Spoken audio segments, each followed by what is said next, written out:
बच्चों। हेलो बच्चों।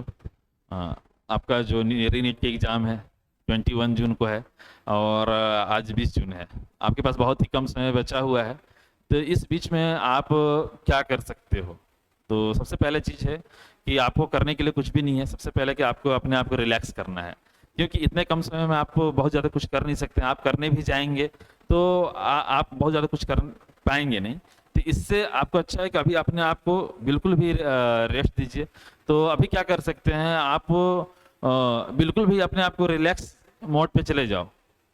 ठीक है, तो रिलैक्स मोड में जाने का मतलब ये है कि अपना नींद कंप्लीट कीजिए, अपने आप को एकदम फ्री छोड़िए, माइंड को एकदम पूरा रिलैक्स रखिए। जिससे क्या होगा, जब आप कल एग्जाम देने के लिए जाएंगे, अगर माइंड रिलैक्स होगा तो निश्चित ही आपके जो साल भर की मेहनत है, 2 साल की मेहनत है, वो आपको रिवाइज होंगे।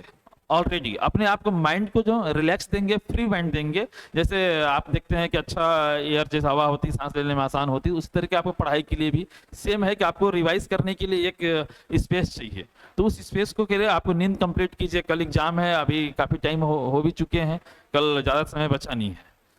ठीक है, 24 घंटे का भी मुश्किल से समय नहीं है जब आपके एग्जाम स्टार्ट होंगे। तो अभी से क्या करो आप कि बिल्कुल भी अब जो आपके खान पान भी है उस पर भी ध्यान देना है।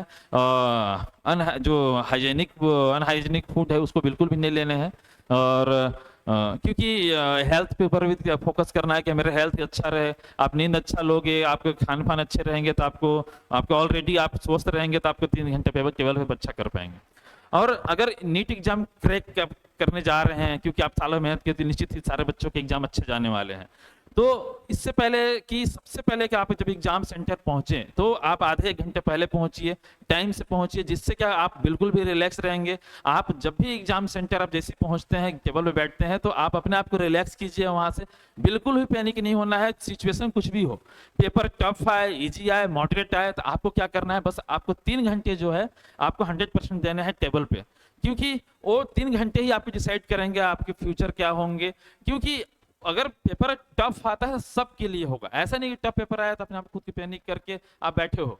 बिल्कुल भी एकदम टेंशन नहीं लेना है। आप 3 घंटे जो आपको 180 क्वेश्चंस हैं, आपका जो प्रोसेस बताया गया है पहले भी कि कैसे सॉल्व करना है, टाइमिंग को लेके भी ध्यान देना है कि आप बायो का पार्ट सबसे पहले सॉल्व करो, उसके बाद केमिस्ट्री करो, उसके बाद फिजिक्स करो। हाँ, मे भी हो सकता है कि सबका अपना पे स्ट्रेंथ होता है, उसके ऊपर भी आप खुद के काम कर सकते हैं। और सबसे लास्ट बात यह है कि अपने डॉक्यूमेंट्स जो आपको नीट गाइडलाइन के अनुसार आपको बताया गया है कि क्या क्या चाहिए, आपका आईडी कार्ड्स वगैरह, पेन कौन सी यूज करने हैं, सारे आपके नीट के जो एडमिट कार्ड है उसके नीचे सारी चीज दिए हुए, आप पढ़ भी सकते हैं, उसको अच्छे से पढ़ लेंगे, जिससे आपको वहां कोई परेशानी नहीं हो। और ड्रेस पर बिल्कुल भी फोकस करेंगे, क्योंकि आप वहां पर जाएं तो आपका ड्रेसिंग सेंस को लेकर कोई टोक ना पाए कि बेटा आप ऐसे क्यों, क्योंकि आपको उतने समय खराब हो सकते हैं, आप परेशान हो सकते हो। बिल्कुल भी परेशान नहीं होना है उसके लिए। और इम्पोर्टेंट बात एक है, सबसे बड़ी बात है कि बच्चे क्या होते हैं, परेशान कब होते हैं, उनको लगता है कि एग्जामिनर बार बार उनके पास आ रहा है, कभी थंब लेने, कभी सिग्नेचर लेने, तो कभी कुछ और प्रॉब्लम है। तो इसके एक ये आपके एग्जाम का एक बहुत बड़ी पार्ट है। ठीक है, इस एग्जाम के पार्ट को आपको एक एग्जाम समझ के आपको वहाँ फेस करना ही है। तो इसके लिए आप बिल्कुल भी पैनिक नहीं होंगे कि आप वो आए तो आप समझ लीजिए कि हमारा एग्जाम ही चल रहा है। तो इस पर भी आपको फोकस करने की जरूरत है, क्योंकि बहुत बार बच्चे आते हैं, सर हमें डिस्टर्ब हो रहा था या हो रही थी, तो ये बिल्कुल भी नहीं होने।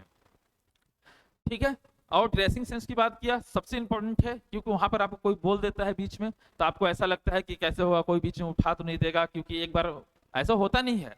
तो इसलिए शुरू से ही पूरा प्री प्लानिंग, सिंपल कपड़े पहन के जाएं, और कुछ भी ऐसा ड्रेस ना रहे कि जिससे आपको वहां पर कोई बोले। फिर से आपको मैं बोलूंगा, 3 घंटे टेबल पे आपका 100% हुआ, आपका रिजल्ट 100% होगा। नीट 2026 में शामिल होने वाले सभी देश के छात्र छात्राओं को all the best, best of luck. अपने खुद के मेहनत और भरोसा रखें, निश्चित ही आपको सफलता मिलेगी। All the best, best of luck. Thank you.